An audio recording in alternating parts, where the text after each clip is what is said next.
And showtime.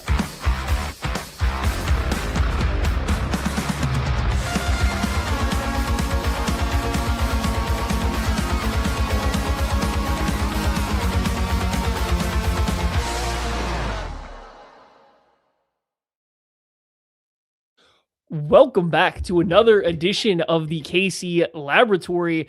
I am here on this rather, I guess, unfortunate Monday edition post Chiefs another loss. But I am happy to be joined here by the one, the only Craig Stout. He is here with me, stepping in for Kent Swanson, who is too busy for us on this Monday evening. Too busy. Too busy. I heard he got too mad at the Kansas City Chiefs. He swore them off. He said he's no longer friends with them anymore, and he's going to go find another football team to root for, probably the Buffalo Bills. No, that's not true. Please leave Kent alone. No, he's a very busy man right now. So I get to step in and talk about this 6-7 football team, this Kansas City Chiefs football team. Anybody watching the video right now can look over to the right at the rundown. Maddie and I don't have anything specifically planned. The rundown right now says Kent is gone, Craig is here, the show goes on. Let's have fun, question mark. So maybe. So we're gonna dive into this one, Maddie. Yeah, well, I mean, the big thing is I wanted to start this off the top here.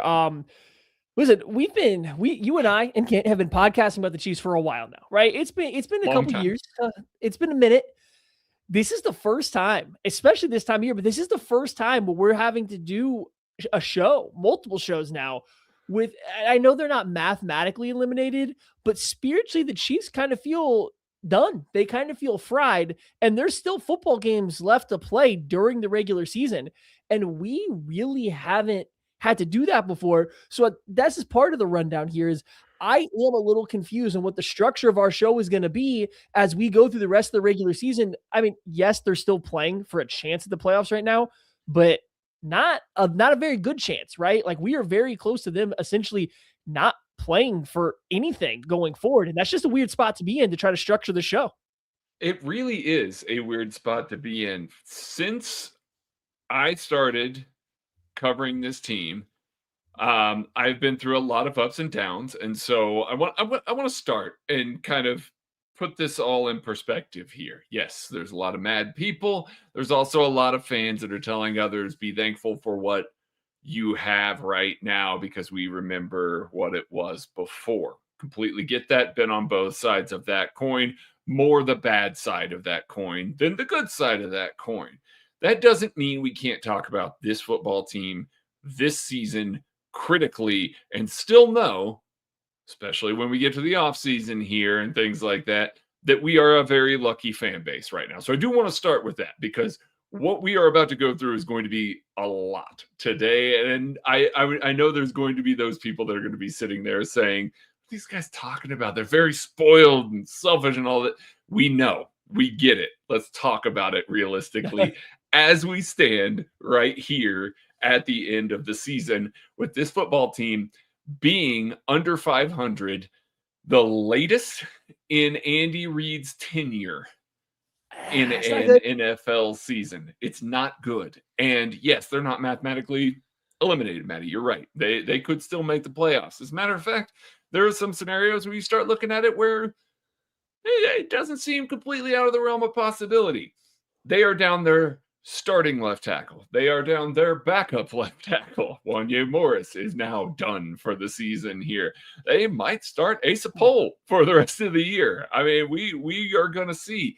It just feels so fragile at the moment. And last night was kind of a watershed moment, I think, for a lot of people that still held out hope, that did the whole, listen, Andy Reid will figure it out. Steve Spagnuolo will figure it out. They're going to figure it out.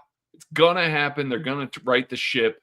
We'll all be laughing about this come January when they're in the playoffs and they're playing meaningful games again. Last night, I think, broke even those people that were still holding on to that hope because everything went wrong. I mean, everything went wrong. They're hurt. They're banged up. They're not playing well. Nothing is easy. I mean, Maddie, what's it?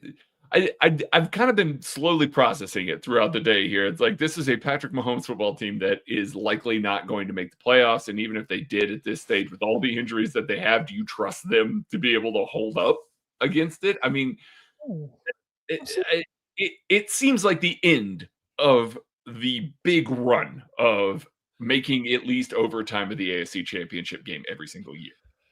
It really does. And like, yeah, I mean, you were right. We are very spoiled as a fan base. You and I have been very spoiled to get to talk about the Chiefs during this run. Oh my goodness. Right? Like that's all we've got to do. It's like, hey, guess what? That helps for the joy for us to do it. That helps for, to have you guys want to listen to us say nice things. Whereas like, yeah, it's not going to be quite as positive probably the rest of the year unless, they start stacking up some wins. The Chargers start stacking up some losses. And then it comes down to week 18 and the Broncos have something to play for. Right? Like, then maybe we get positive again.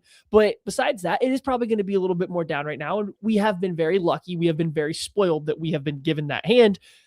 But yeah, I mean, like, we got to really seriously start looking, not just like what needs to change. We've spent the better part of this year talking about what can change here, what can change there, why isn't it working, what's not working, so on and so forth. It's just now we are finally coming to terms with the fact like it just didn't work out. Like this season feels like the past, 2 years, they've kind of been hanging on to the best version of what they were, which is 2022. Right, especially the playoffs of 2022 is probably the best version of this iteration of the Chiefs. The passing game was working. They had an efficient run game. Come playoff time, though, that young defense with all those rookies stepping in started to really play together. And like there's been ebbs and flows on both sides of the ball since then, but it has felt like it's been a little bit of a downhill roller coaster since then, kind of being duct taped together. And all those pieces are still here. The problem is they ran out of duct tape. That roll's empty. That thing is done. They're on that last little stretch that's like got cardboard coming off with it. It's not holding anything together anymore. And it's they're just like banging the cardboard into things and just trying to figure out if it has any adhesive left on it. Yeah. Yeah. And like this does not happen to dynasties like the Chiefs have been. The New England Patriots never fell off like this. Even if you want to count the Steelers as a dynasty, even though it is a little bit less like overall success, they were still very good for a stretch. They never fell off like this. The Seahawks, when healthy for a very small stretch, didn't fall off like this. Like teams that are as good as the Chiefs were for as long as they were don't usually fall off this hard. Or when they do, their quarterback goes off to Tampa Bay by going to get away from his head coach. So like that's what happens next. It's just it came really quickly for the Chiefs in the middle of their quarterback's prime. And like that's a very unfortunate situation to follow through all year. It's a tough pill to swallow. I mean, I sent this in our group chat last night, Maddie, so indulge me again as we rehash this. But if I were to tell you at any point since, let's call it 2018, your defensive coordinator, I said Spags, but your defensive coordinator called a really good game. Your quarterback, Patrick Mahomes, played a really good game. Chris Jones played a great game. Jalen Watson, your number one corner because of injury, your number one corner played a great game. Andy Reid called a pretty okay game. And your secondary pass rusher also played a good game. Every single instance of that occurring in the Patrick Mahomes era, this is not a close football game. It's not. If you had any combination of that at all, the names change, but that series of events, those types of players playing that well, like we saw last night, that is a runaway victory for this football team. Even when they were playing in the margins, those were the types of games that we would spend the next 2-3 weeks talking about, Maddie, being like, hey, you remember what they did to the Giants in the second half there? It kind of put it together and things were looking good. And, it was that hope. It was that, basically that coping mechanism that you got to constantly reference. And then it got to the playoffs, and that's what it was. All of those things happened last night, and they lost by 2 scores.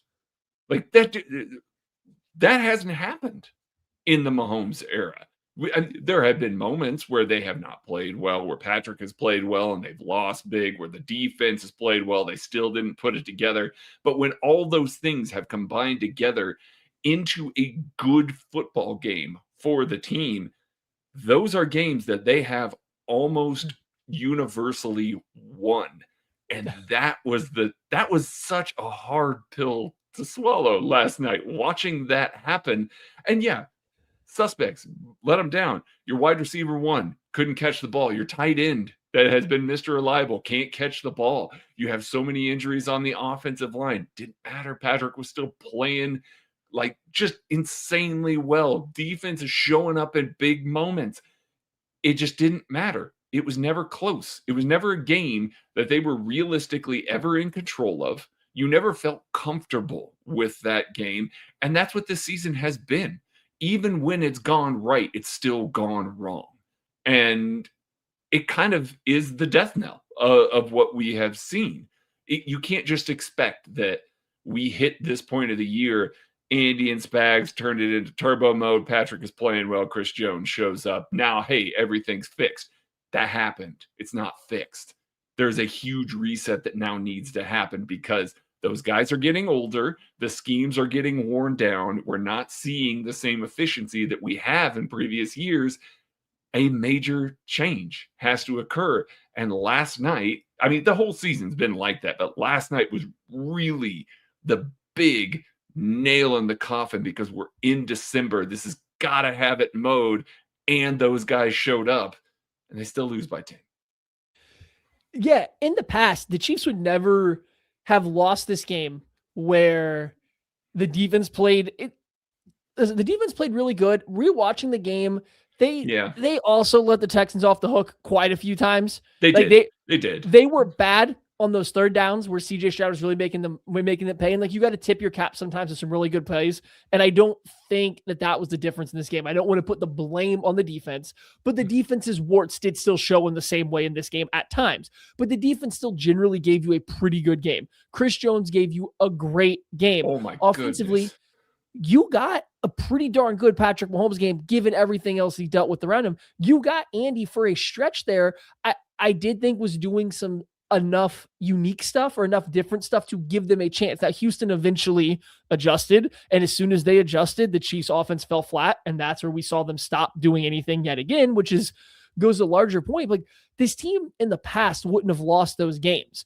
But I think the difference is your opponent feels that. Your opponent feels that you're not the same team. There's a certain confidence, aggression, and just like, we are as good or we are better than them than there didn't used to be. Like, teams didn't go into that game. And if you see Mahomes make some of the you see Mahomes stiff arm your defensive tackle, catch a face mask, throw the ball falling down and complete it, you're like, shit, it's done. We have no chance. Yeah. There's nothing left. He makes that play. He even comes back on the very next play and throws a ridiculous out route on like a little bench route to Xavier Worthy while getting hit again.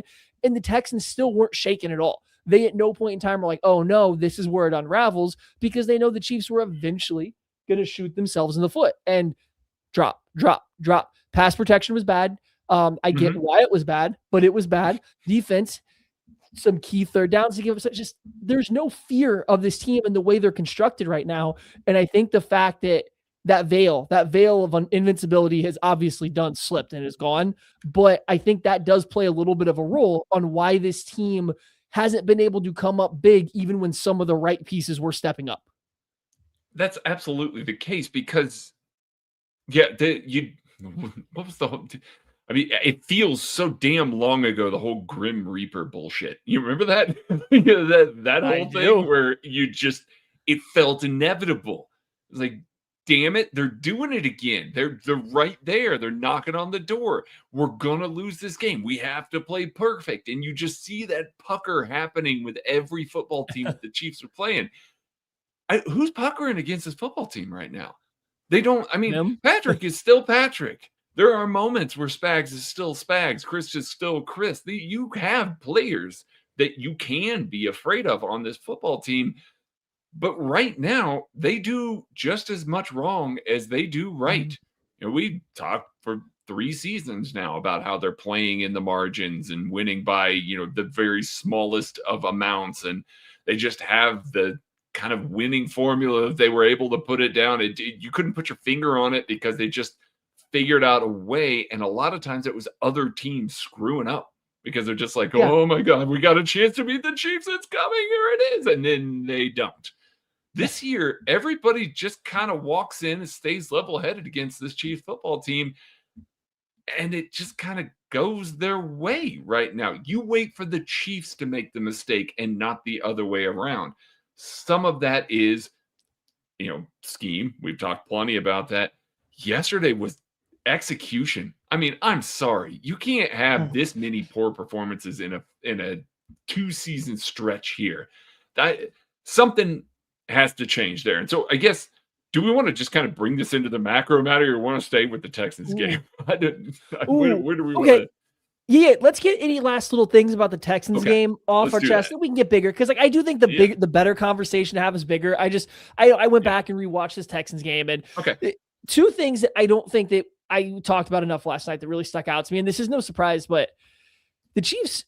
I've spent a lot of time this year harping on the Chiefs' route concepts and how they were poor. I thought they did a decent job in this game of trying to find the right stuff. They had multiple times where they were getting vertical and trying to actually stress a single safety with 2 vertical routes. They had multiple times where they said, oh, you're going to play for the vertical route. Watch this, 7-stop route. And Worthy's just going to put the brakes on and be open. Like, they did some stuff that I actually thought was pretty good with that. But what really lost me in terms of the offensive coaching in this game, it's not the design, the coaching. Some of these routes that these receivers run are so bad. They are terrible. It is some of the least nuanced, least technical, sloppiest routes you were ever going to see. They just don't get it. Like, there's nobody, obviously Travis Kelce gets it, but he's lost a step. He now gets not held like a defensive back that weighs as much as I do, gets physical with him, and he's done. He's complaining for a flag the whole time. And I'm not saying he didn't get, like, he wasn't being held or anything. It's just like, that guy, he's no longer that guy. He's no longer this automatic man coverage beater. Somebody else has to step up, and you watch these guys run routes, and it's just so sloppy. It's like been instilled into their brain that Andy's going to get them a switch release, or he's going to get them a rub route, or he's going to get some kind of space open up via leverage, and all they have to do is run fast. And like, they don't put any effort into actually getting open on the route, like the actual route break. And it shows up so much when teams like the Texans can play man coverage against them. And you just constantly have a bunch of guys with defensive backs in their hip pocket. And then the Texans aren't even afraid. They're not even playing too high. They're playing single high and just having another underneath defender to double Kelce or double or bracket Rice or whatever. I think Connor Embry escaped some criticism because Rashee Rice developed as a young player. Xavier Worthy played better as his rookie year went on. And I think you go, hey, look at these 2 talented guys. They got better. Maybe Embry isn't as terrible as we all maybe thought initially. Maybe we shouldn't just hold Sky Moore and Kadarius Toney as the only guys for him. Yes, I understand how people wrap their head around. Yeah. Look at the talented guys. They got better. They showed improvement. They developed. They did new stuff. Well, maybe that's just the fact that they were asked to do more stuff, because, boy, they sure haven't taken another step yet. No, they haven't. No. I mean, and that's kind of what I was talking about with the macro, because you watch games that, like the Texans or any other football team that want to play man, and it's abysmal. Nobody's open. There's no creativity there. It is just kind of a run to space kind of thing. And, boy, when you've got an all-world tight end that is just run to space and is able to shake a safety or a linebacker 9 times out of 10, your offense works really well. You don't have to rely as much on the receivers there. Certainly Tyreek Hill was an elite wide receiver for this football team, but it was still the Travis Kelce show most of the time there. It's no coincidence over the past 2 years, now all of a sudden the winning in the margins has become tougher, because the one thing that they have, the one way that they could beat man is, hey, Travis, go run an option route and get open. And that's not something that you teach. I mean, you do teach. There's an innate feel to that. But how much of that is because Tom Melvin impressed that upon him, and how much of that is because Travis Kelce is an all-world football player, or was, is a first-ballot Hall of Famer? There's a lot of that we are seeing this year, where it just feels like, and last night was a prime example against the best defense in the NFL. Truly the best defense in the NFL alongside Denver. You watched a defense just slowly suffocate this offense. And even when Andy had some good stuff, some of that max protect, trying to get down the field. So I liked that. That was new. That was better. That was some of the stuff that we talked about in the pregame show last week. It's like, what's Andy going to bring to the table here? How are they going to move the ball? Because he does find little ways to try and beat these defenses, does find little ways to try and come up with things to take advantage of a number one defense and take advantage of some of this.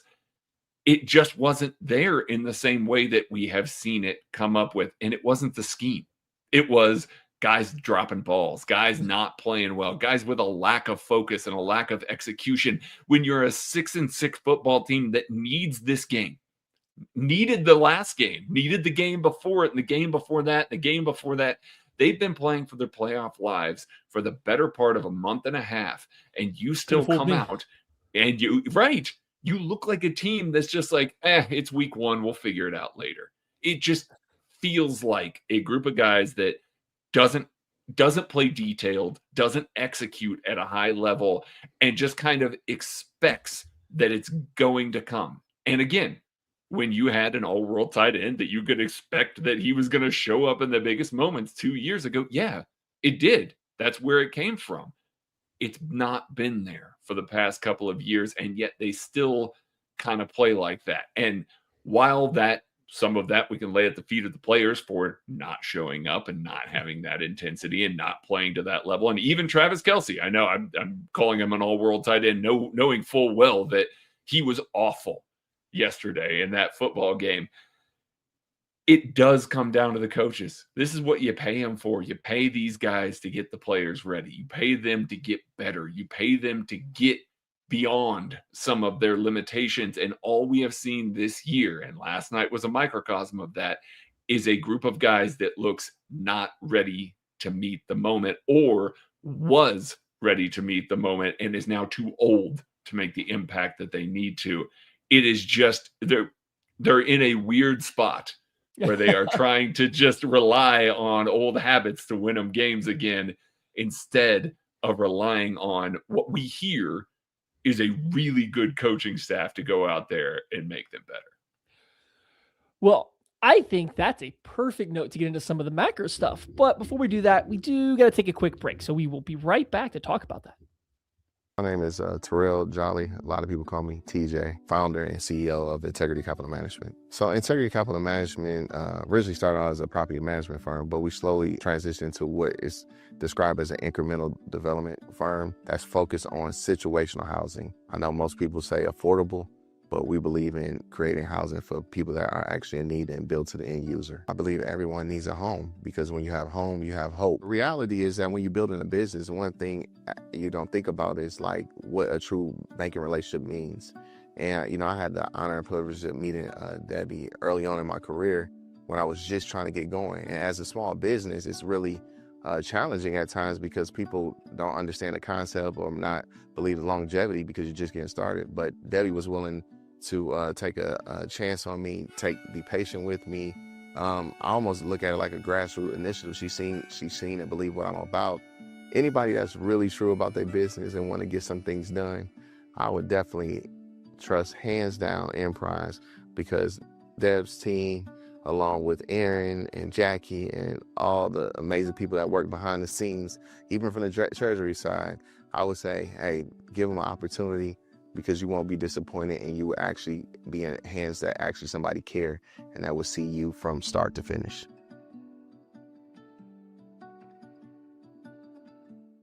Missouri, your moment is finally here, because DraftKings Sportsbook, America's top-rated sportsbook app, is now live in your state. Now you can make every game even more exciting with same-game parlays, money lines, props, and more, all from your phone, all safe, secure, and easy to use. Missouri fans know game day. The tailgates, the noise, the passion.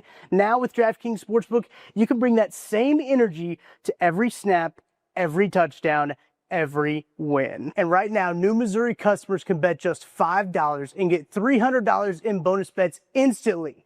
No waiting, no nonsense. Just pure action powered by America's top-rated sportsbook app. Download the DraftKings Sportsbook app and use code KCSN. New Missouri customers bet just $5 and get $300 in bonus bets instantly. That's code KCSN.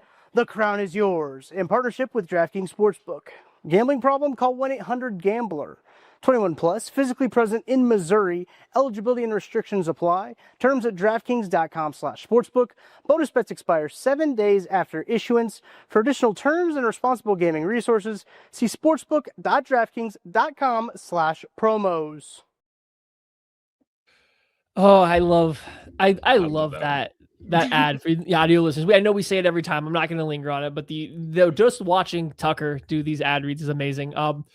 All right, we are back here. I am here with Craig Stout on the KC Laboratory following the Chiefs loss to the Texans, which I don't know, it's like the 800th loss in 801 games. All right, Craig, I think we're turning the page away from this Texans game. What's next? How I don't know even how we want to approach this. What is the next step as a Chiefs fan as you're watching the rest of the season? Like, obviously, Chiefs win out, Chargers lose. What, they need to lose 3 of their last games? I think just 2. But it has to be the Broncos and Chiefs. Yeah. It has to be the Broncos too. Mm-hmm. Yeah. Or they have to lose 3 games total. I think. So anyway, obviously we're rooting for that. But like realistically, what's the next step from here? Where do you go from here as you're watching the Chiefs the rest of the season? I mean, at this point, you're trying to find the young guys. You're trying to find the guys that stick around. It's a weird spot to be in. Again, having covered this football team when they were the dregs of the league, at a certain point, you just have to say, all right, ain't our year.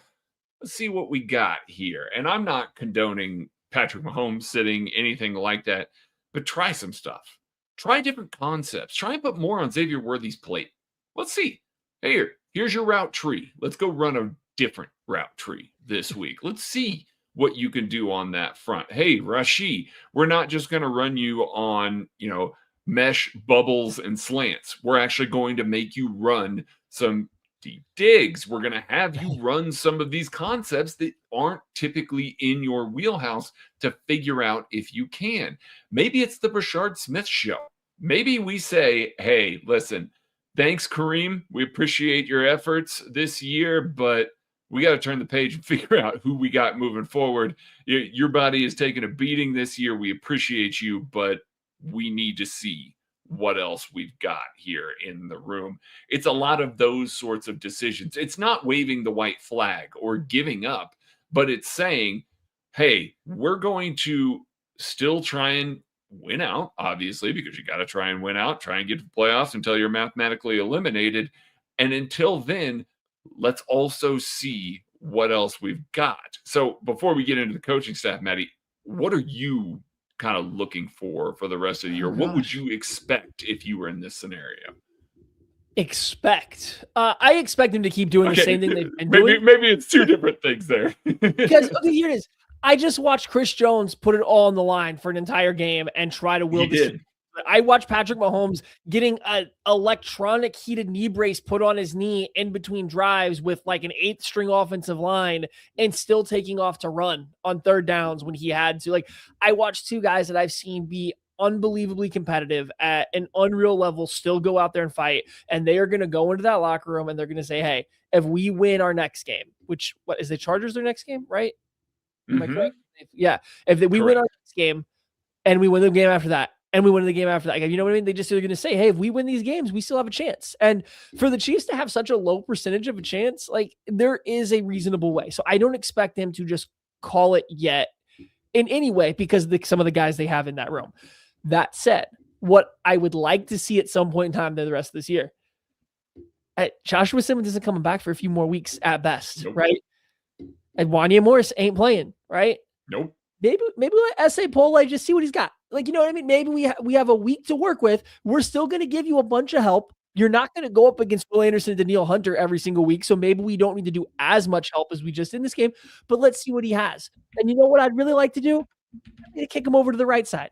I'd like to see what Pole has on the right side. I want to see if he can move on the right side. I know we saw it a little bit in the preseason, but I want to see what it looks like because I'd feel really good about going into next year with a competition at right tackle between guys already on the roster that don't include Juwan Taylor. Not that he's not the best of that group, but you got to start saving money somewhere. And that's one place to start because they got to make some other moves. So, yeah, I would like to see what Pole has.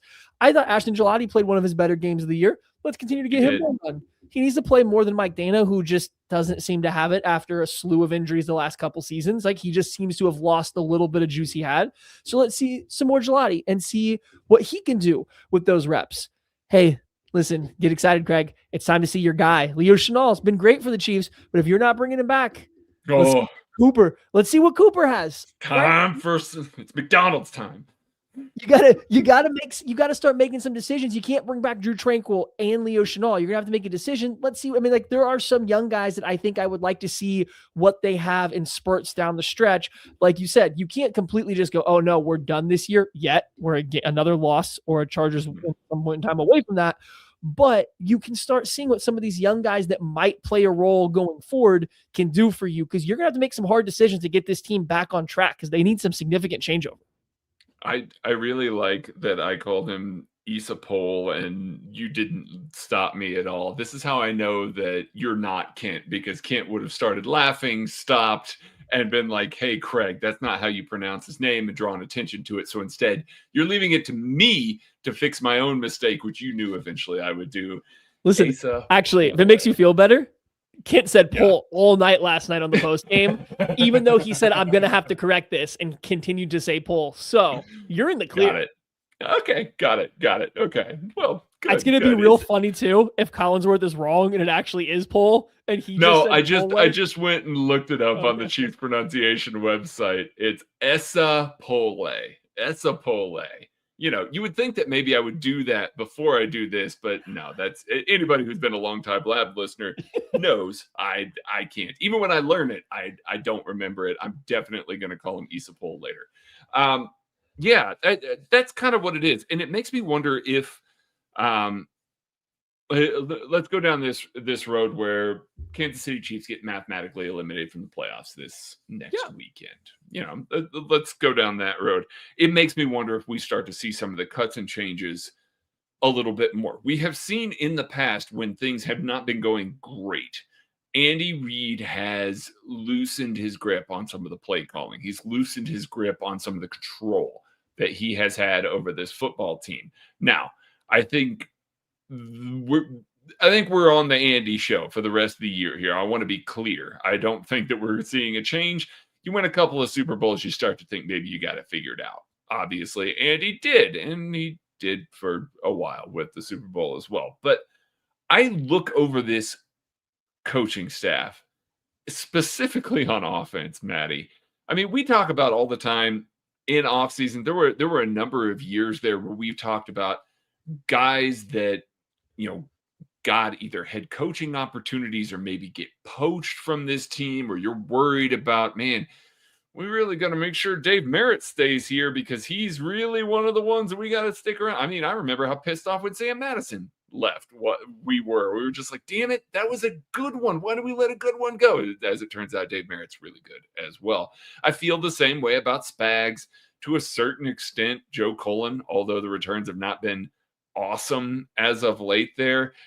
They let Matt House go there for a little while. Matt House actually did some good things with some linebackers for a little while.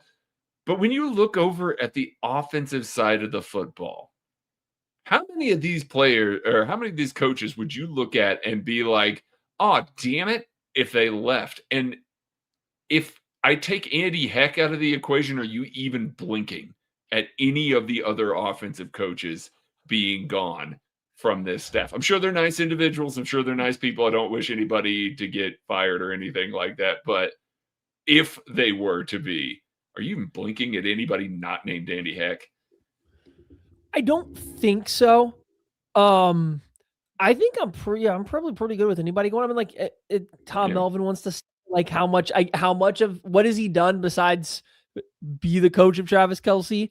However, I'm not going to sit here and pound the table that like he would be wouldn't be some level of loss potentially there. I just don't know because Kelce has been so good. Just kind of that's his own thing. I don't know how much of that you split up, but everybody else, nobody else screams out to me that they need to keep them, right? Like I think there's been some small Girardi's done some some of the game planning stuff for specific games or third downs and stuff like that. And for this year, sometimes those things look pretty good. This year, if you tell me he's doing your third downs, buddy, pack your bags yesterday, right?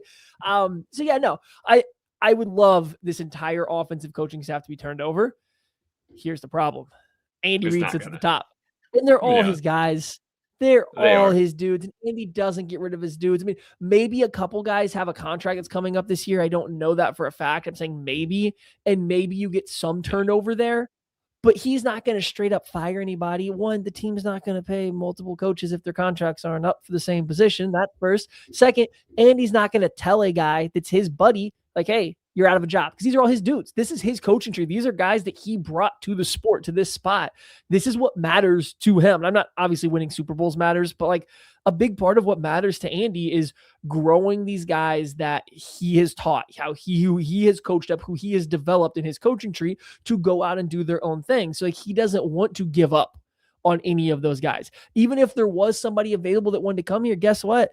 Unless Matt Nagy gets hired away or wants to take some kind of assistant or executive, front office kind of role, like analyst kind of role or whatever, like what Brad Childress did early on for the Chiefs, right? Like, unless Nagy wants that kind of role, I don't think you get Nagy to move. And then how are you going to get somebody that's ready to be an offensive coordinator to be to be a quarterback's coach?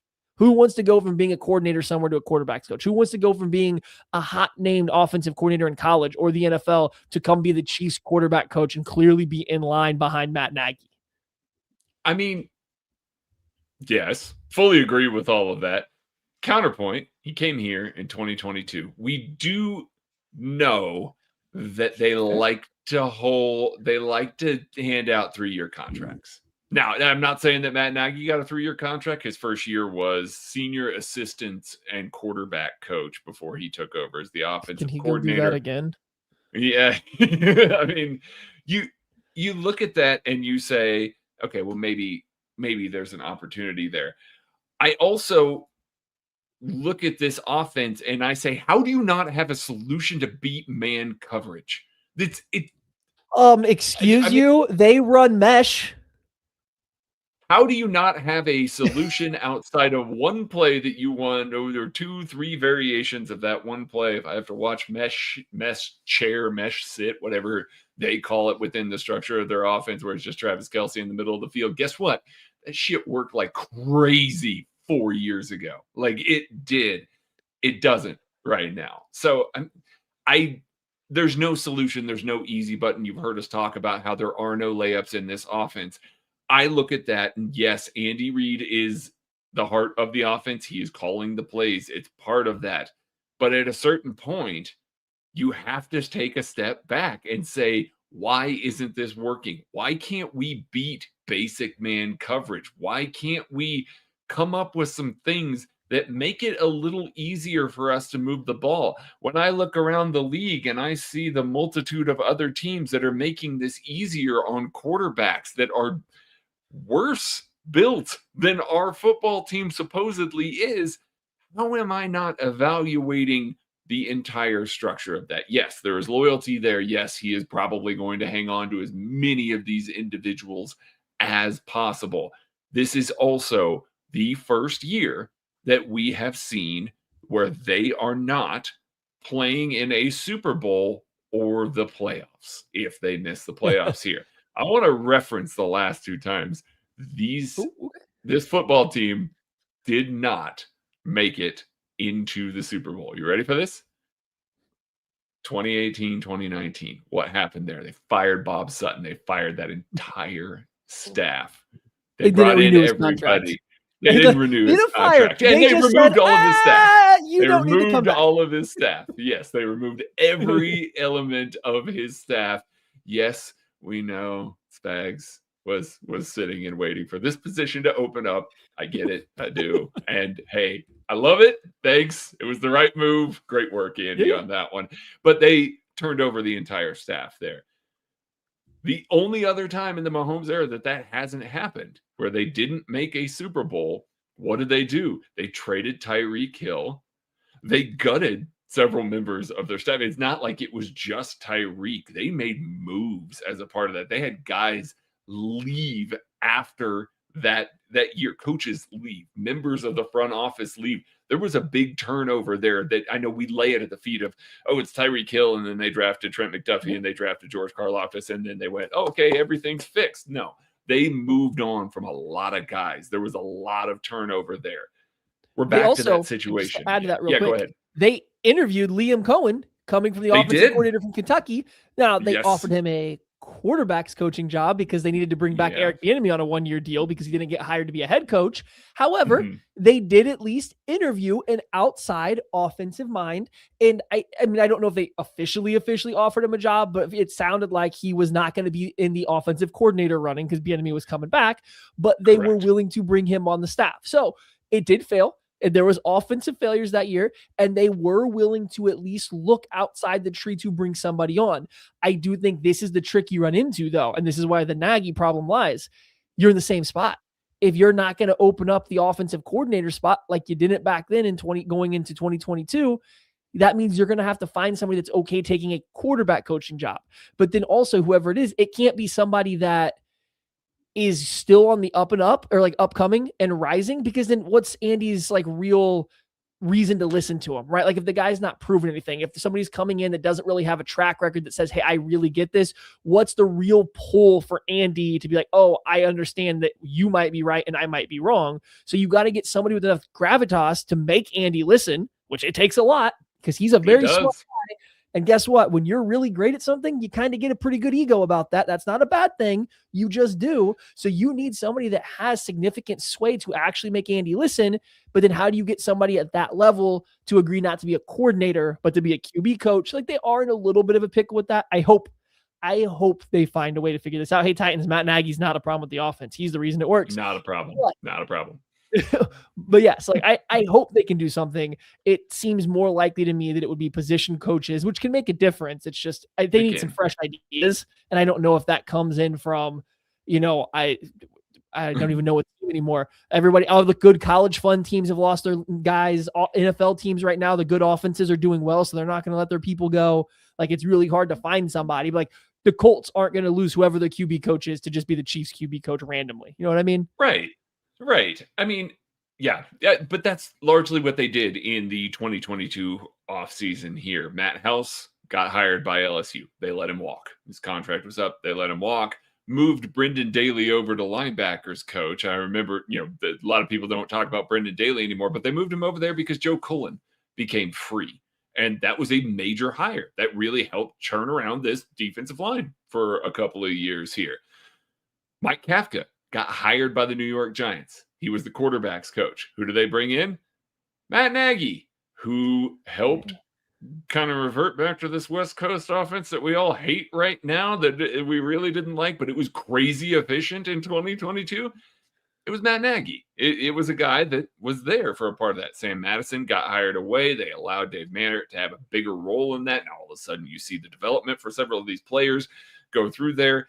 I mean, you look at some of the moves that they made for players. There were a lot of tough moves, a lot of things that they moved on. That was the year they moved on from Tyrann Mathieu. That was the defensive leader that I swore up and down was not going to get let go by this football team, even if he was showing a little bit of age, didn't want to tackle some of that stuff at times. He meant so much to this defense. I didn't think there was a chance in hell that Tyrann Mathieu would get gone out of this team. He did. Justin Reed came in. That was a big addition for this football team. They let Charvarius Ward walk. Get ready for Jalen Watson to walk. Like, I mean, there are a lot of parallels that I can see here on this football team that I could look at and say, wow, this is not great. And then the additions that they made here, I'm going to read off all of them, Maddie, because they are so good. My guy, Lukman Barku, Tier 1 CBAT, didn't really pan out. Deion Bush, Jermaine Carter, Jerron Christian, Corey Coleman, Matt Dickerson, Carlos Dunlap. Seemed like a great move at the time. He played a little bit. Anthony Gordon, Devin Gray, Ronald Jones II, Azur Kamara, Evan, I'm not going to pronounce his name, very Polish last name, backup tackle. Yeah. Elijah Lee, Justin Reed, Austin Ryder, Juju Smith-Schuster, Taylor Stallworth, and MVS. Looking back on that, that's not a world-beating free agent class. It's not. But they pulled all the right moves together to execute this offense in the way that it was. So there were a lot of changes. There were a lot of structural changes, schematic changes, things like that. And it took them not making a Super Bowl. They have done it now twice. I have hope. I'm not guaranteeing anything. I have hope that coming out of this offseason, that all of these things, when we sit around and talk about this football team and say there's no way they're moving on from this guy, that guy, or the other thing because Andy is too loyal to that, I have hope that it takes these instances of Patrick Mahomes not making a Super Bowl for this team to go, yep, we are hitting a hard reset button, because that's a hard reset. I understand that there's still a lot of structural bones there, but that's a pretty hard reset, especially schematically. It was a hard reset that we got to see the last time that they didn't make a Super Bowl. All right, so I actually got a couple questions I want to ask you that are kind of related to what you just said, but I want to get this comment real quick because I'd actually said this in the KCSN Discord. Hey, if you're not in there, subscribe to KCSN's newsletter at kcsn.com. You get invited to the Discord where we have a lot of fun conversations about the Chiefs. But I had said this actually just earlier tonight in there. So Bumpa says, I can see them running it back again, but just adding a running back and saying everything will work out. Buddy, if you don't think it has crossed my mind that the lowest common denominator, the easiest way for Andy to say, oh, my stuff works, the issue is the execution, let's add a talented running back, and that's going to change everything. If you don't think that they could talk themselves into that so fast, you are wild. I'm not saying it's going to happen.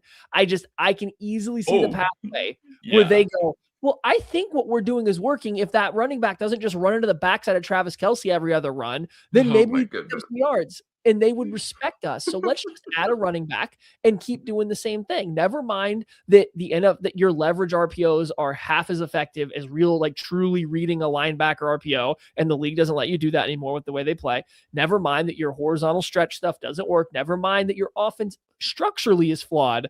They could just see adding a running back, saying we're now more talented here. Watch my stuff work now. I can easily see it. Now, I want to get that sad. I want to move away from that. I'm going to ask you this. I'm going to say this. Yes, I can also see that happening. And yes, get with me in August when I'm really excited to watch Jeremiah Love run behind this offensive line. I mean, I'm not going to be mad at it. Wait, no, there's two different things. Instead of like, oh, wow, yeah. And guess what? You know what? It could work, because if all of a sudden Jeremiah Love does what Mr. Kareem Hunt was doing to the Indianapolis Colts, but 2 times better, because there's explosive plays and he's even better, they do have to respect it. So it doesn't mean it wouldn't be better, right? It's just, but it doesn't solve fixing everything. The flaws. No. You're just you're not washing the dish. You're just putting new food on top of it and saying, see, look, we're good. And I can see that happening. Hold up. Don't say that analogy around Andy, please. He might that's it. Listen, more food on top. I'm not dirtying this plate again. Yeah, let's put a little more on top. I don't hate it. All right. Here's a question. I understand that they have different levels of control. They can do more stuff with these guys. There's a 5th-year option involved. There's franchise tags, yada, yada, yada. Still, you want to extend the cornerback. Are you going to extend Trent McDuffie for $23 million per year, which would make him the 1, 2, 3, 4, 5th, 6th highest paid cornerback in the NFL behind Surtain, Ramsey, Horn, Stingley Jr., and Gardner? There's funny money in there. I get it. But he's just ahead of Deron Bland and AJ Terrell. That's what we're slotting in. So $23 million per year for Trent McDuffie. Or Jalen Watson at, where'd I go? Here we go. This is what I was looking for. At $16 million per year, which is the same as DJ Reed, just a little bit less than Christian Benford. That seems to be a pretty good spot for a high-end corner too. Yeah. So which one would you rather go with? Watson at $16 million per year or Trent McDuffie at $23? Do I get to ask one counter question, or do I just have to answer it blind? You can ask me a counter question. Okay, the counter question is, did they add any other outside corners? Okay. Outside corners specifically. Outside corners. Yes. Yeah, Christian Fulton's returning from something. then I'm tagging Trent and I'm figuring out what his market is. I think he's got to be in the slot now. I think he just does. Yeah. And not just because size, anything like that. I mean, the play has had moments where it's been excellent this year, really, truly excellent, and then just really bad.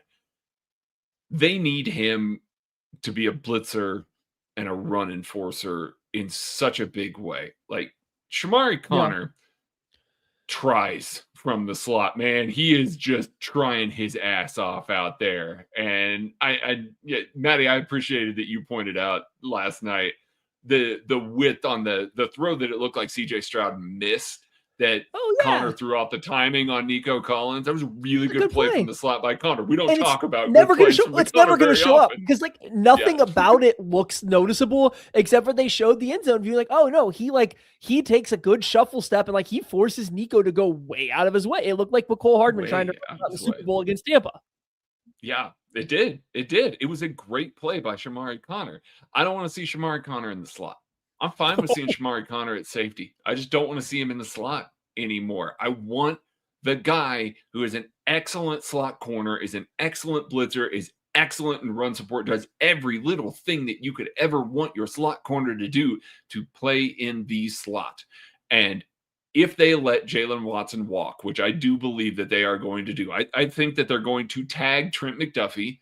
They are going to let Jalen Watson walk, and we're going to find out what happens with Trent McDuffie. I'm not sure. Maybe they try and trade him. This goes back to what I was talking about with 2022. They let Charvarius Ward walk and they let Tyrann Mathieu out of the building. That seemed like a very, very difficult concept to grasp on December 8th of that year as well. Where we sit right now, they need guys that can play on the outside, that you don't have to play Trent McDuffie on the outside. You don't have to. Christian Roland Wallace has been nice to see in the slot simply because he's not Shamari Connor. That's what it is. It's competent coverage play. Christian Roland Wallace will stick his nose in there. He plays hard too. He's not Trent McDuffie from the slot. He's not that guy. They need some dudes on the outside if you are going to play Trent McDuffie there. It's why I wanted them to add a defensive back. It's why I really, really was uncomfortable with this DB room. I thought that Jalen Watson wasn't going to be the same guy. I was wrong about that. Jalen Watson has been terrific, especially to close out this year. That means that Jalen Watson's price tag is huge.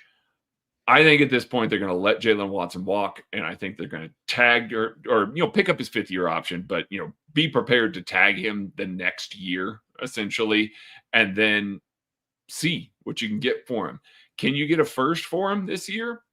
Maybe you go ahead and pull the trigger on that. Try and reload in a couple of different positions and trust that Sam Madison is going to get good, competent secondary play like he has all throughout his career here. I would be willing to put my eggs in that bucket, but if you got to pay one guy, I have to have some security at outside corner before I'm willing to pay Trent McDuffie. Yeah, and like I always come back to it's like, what if McDuffie just doesn't want to play in the slot? Like, what is that? That's fine. I get it, but like, right? I don't, dude. Maybe he makes him valuable somewhere else. Yeah. Right. And like, I also want to I've watched Trent McDuffie play on the outside and be better than he's been this year. This year, the Chiefs coverage unit has felt a little bit more stagnant than it has in the years past. There's been a lot less man coverage. There's been a lot less man blitzing. It doesn't feel like there's the same level of uniqueness. And I could buy that when Noel Williams was having to play. I could buy that when Christian Fulton was playing, but it's even when those guys aren't playing. So maybe it's the safety room. Maybe it's not having a Justin Reed back there to call everything. I don't know what the rationale is, but it does feel like as their coverage unit has gotten a little bit more stagnant, teams have found ways to go after McDuffie a little bit more. And when that's the case, when I've seen him now abused by CeeDee Lamb. I've seen him struggle against Nico Collins. I've seen him struggle against Cortland Sutton. Like I've seen him struggle against numerous different types of wide receivers now. And it's just like, I have a hard time if he's not going to play in the slot saying, I think 23 million is going to be worth it. Like I need him at that price. I'm okay with him playing in the slot at that price. I think he's that good. Me too. Yeah. I think he's been that good there. And he can still play outside some. You can still play matchups. But if he's got to be willing to play 20 plus snaps, 30 plus snaps in the slot, and it doesn't seem like they really, or he really, or they really want to do that right now. And then, like, I think the money you save, like, that might be another useful player between the two. And like, hey, Watson's not as good as Trent McDuffie, but you know what? I can say, hey, go play press man on anybody. And while he's never going to be perfect, he's never going to be a cornerback one. He's going to be pretty good.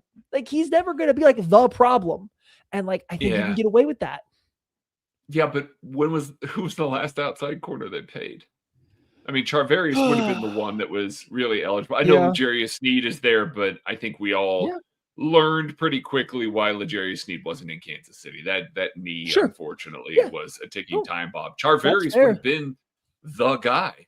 And Charvarius and Jalen Watson, eerily similar career paths right now. Getting on the field, long, strong outside corner, tackles well, plays really well. It feels like those are the guys that get paid really well in free agency, and the Chiefs have not wanted to dabble in that market. Hell, the most significant addition they've made to date is Christian Fulton.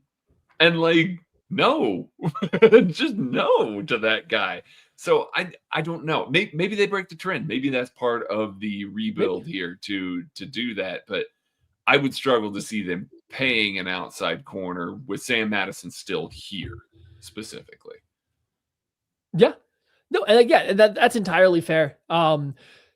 It's just if Trent McDuffie is playing outside corner too, then they're paying. I don't know. I go back and forth on that one. That one's creeping up in my mind just because I do think Watson's played pretty good. I mean, you could make an argument that over the past month he's been better than Trent McDuffie has been in the past month, not the whole year. I also understand that he never once defended a slant versus George Pickens. Dak was also on a heater on his slants in that game. Yes, but he didn't defend the slants against Pickens. I get it. But it's not like McDuffie was having much success on the other side either. All right. Final question I have for you here. Let's assume the Chiefs get eliminated from the playoffs in the next 2 weeks. However that happens, they're allowed to get in the playoffs after 2 weeks from now. We know it's done. We know there's going to be some changes. What is the biggest change that you see coming? You not even have to give me a specific player, but a position you think they would spend on. Do you think it's just going to be a high draft pick? Is it going to be a coaching change? What is the single biggest change you would expect to see going into next year if they miss the playoffs? I think it's going to be defensive end. I want to say wide receiver. I want to say that they feel like maybe they need another guy in the room with Hollywood Brown potentially not here. Please. But the defensive end position seems to be what this team is focused on. They thought they had Boye Mafe at the deadline. And I mean, they obviously don't feel great about the Charles Omenihu journey here, which sucks because I think we all had hoped that Charles Omenihu would be the guy moving forward. Mike Dana, I wonder if they regret that contract at this stage, but they're probably going to be looking to get out of it. They've got George Karlaftis, who has moments. I'm not trying to write George off or anything like that. I know we've talked plenty about George. George is a foundational piece moving forward. He's going to be there. Chris Jones is not getting younger, but they can't really trade him financially. They can't really trade him. I know that, people want to look at it and go, oh, well, he's the entire pass rush right now and all of that. Even if he wasn't, they can't trade him. It's just financially does not work in a way that makes sense. You've got to have a team that's willing to play a lot of games with that contract. So I do think that they want to add another defensive lineman to the mix, another guy that can get after the passer right now. Spags, as much as he loves blitzing when he knows he can also win with four. Knows that he can also get some pressure with his front four. You alluded to the fact that the secondary isn't as exotic as maybe it has been in the past. Guess what? When you have to blitz all the time, you're taking guys out of the secondary. Or you're having to drop, spot drop a defensive tackle, Derek Nottie in coverage or something like that to try and fill some of these gaps when you're having to blitz to bring pressure. It makes sense to try and get the quarterback to throw the ball away or to get sacks or things like that.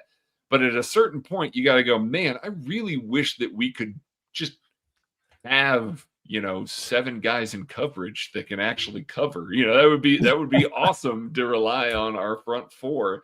and they can't right now. So I think it's going to be a pass rusher of some kind. I'm specifically looking at defensive end because I think those rooms, I like Ashton Gelati. I think he's a great piece to have in the mix, but I think they are going to try and go out and get another guy, even though they don't have a whole lot of money to deal with this offseason. Yeah, I mean, I think that's the safest bet. That's definitely something they need to do. And I mean, listen, we'll see how the draft plays out and stuff. I don't know. I wouldn't be opposed to them trying to clear out enough money to where they can spend some on, even if it's not a number one defensive end, just somebody sign somebody that's as good as what Charles Omenihu was pre-injury when you brought him in. That would go a long way even for this team right now. Obviously, you still need the future replacement for Chris Jones, like the guy that you build it around, but you can go get somebody at that level. I think for me, the biggest change I think you are going to get an offensive coaching staff shakeup. I don't know if I'm going to go. I think you're going to get Kafka back. That's just my gut feeling right now. I don't think the Giants could stomach keeping Daboll as long as they did, and then just keeping Kafka around, even though I don't think it was Kafka was any of their issue, unless they go on a tear down the stretch here. I think they will probably move on and try to hire somebody else, somebody new to get that, whole new regime started up again.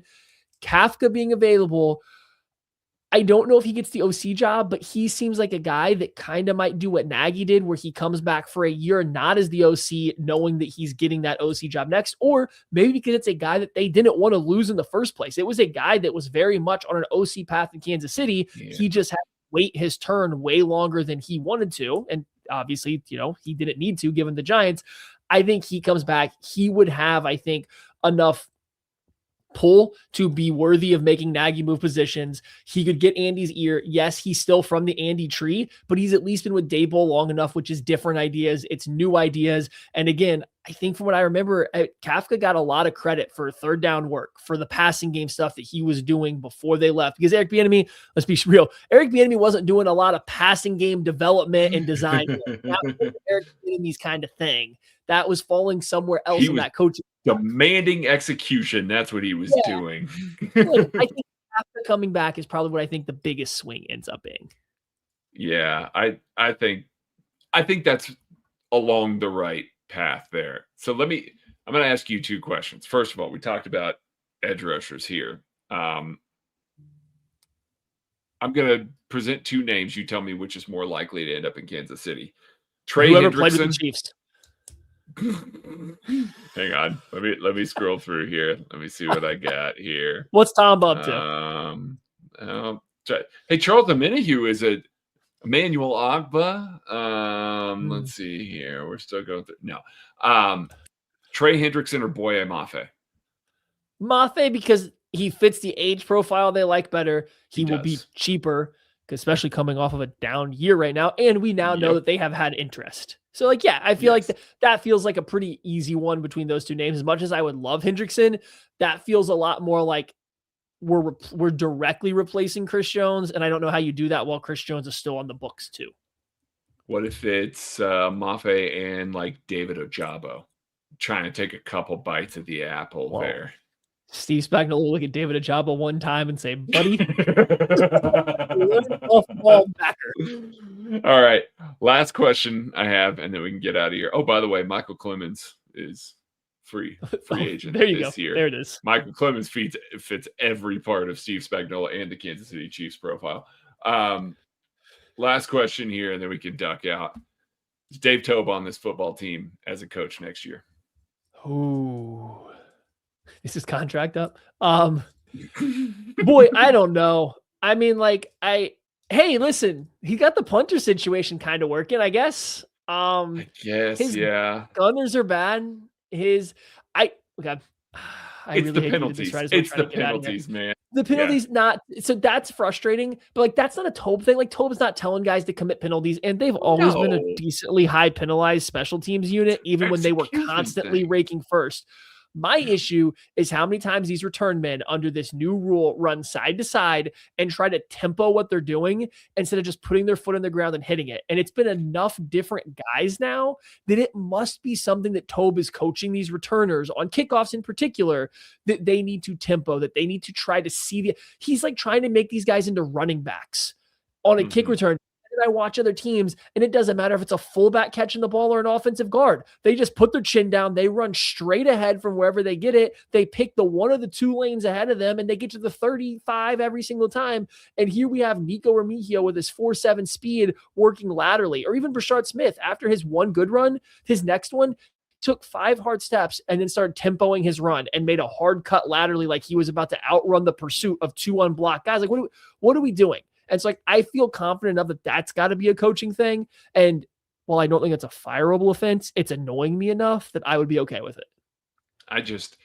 I watched so many stupid execution things, stupid, the ways that they managed to mess this stuff up, the ways that they select it. And again, you're right. It's not all Dave Toub. Like, he's a well-regarded special teams coach. It just feels like he's worn out his welcome, or is to the point where maybe he doesn't have the same scrutiny in the building as maybe he should. It's been a couple of years since we've seen this special teams unit be an advantage for this football team. And he certainly was in his early tenure here in Kansas City. I know people, I've seen wild takes out here. It's like, oh, Devin Hester made this guy and he's been shit ever since. It's like, no, guys, Dave Toub was a good special teams coach when he came here to Kansas City. Yeah. I don't know that I see the good special teams coach anymore.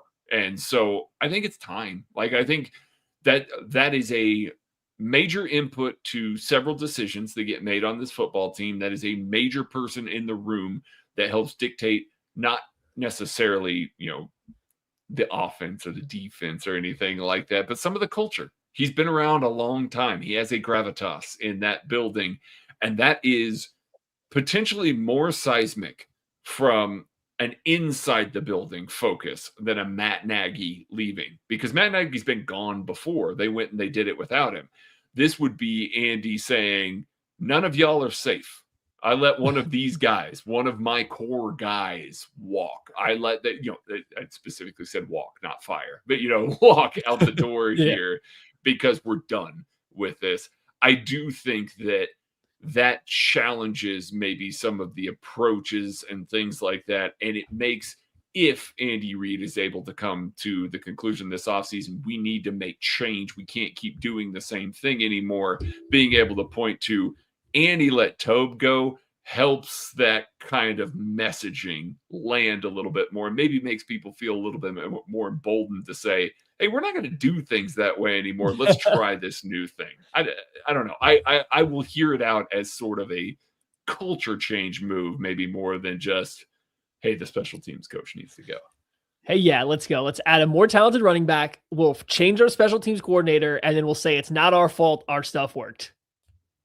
I love it. Listen, well within the realm of possibility. Oh, man. Well, now on that semi-sour note, thank you guys so much for listening to us. I hope you guys found this useful. We didn't really know where the show was going to go, so I was happy just to sit here and chat with Craig back and forth. And I think we ended up on a pretty decent spot. We will see what, the rest of this Chargers game brings tonight. Jalen Hurts maybe quit throwing the ball to the other team. And then we'll see if the Chiefs really can get back into this playoff hunt. It'd be really helpful for the Chargers to drop this game. So we appreciate you guys for jumping in and listening. I will catch you later this week, I believe, with Matt Hamilton and Kent. We're moving Saturday to Wednesday to preview the Chiefs' upcoming game against, I hope I'm right on this, the Los Angeles Chargers. We'll catch you guys later in the week. Maybe Jalen Royals is alive. No.